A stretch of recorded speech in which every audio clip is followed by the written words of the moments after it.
Imagine driving into a remote Japanese mountain valley at midday. From a distance, the village of Nagoro appears active.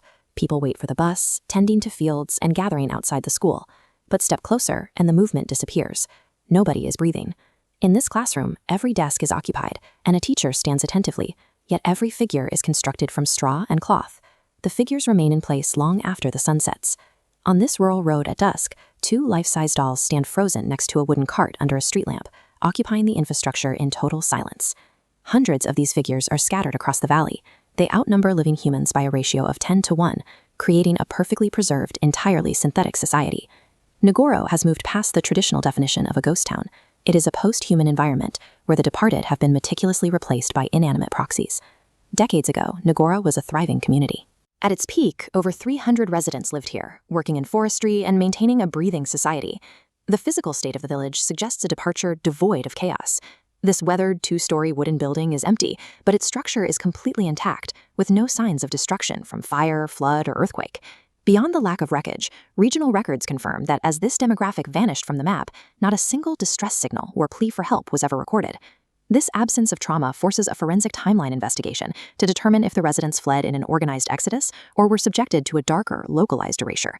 We must consider the hypothesis of a forced demographic erasure, a localized, sudden event capable of emptying an isolated mountain town overnight. Walking past these figures, one might interpret their placement as geographical markers, points indicating the exact coordinates where a specific human being vanished. A sudden, forced removal follows a specific logistical pattern. On a village grid, the population would blink out in simultaneous clusters, leaving behind a stark and empty map.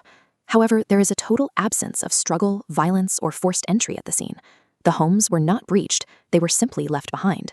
Since violence did not orchestrate this vanishing, the chilling silence of the departure becomes the primary focus of the investigation.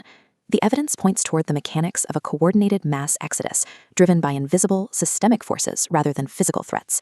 This chart tracks the tipping point of total village collapse, a rapid population decline intersecting a flat-lined replacement rate.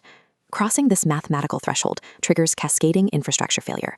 As the population line drops, institutions like the school, clinic, and market turn gray and collapse in sequence. This systemic collapse creates an invisible pressure, silently compelling the remaining residents to abandon their ancestral homes at the same time to survive elsewhere. A terminal mass exodus represents the calculated surrender of a community's infrastructure.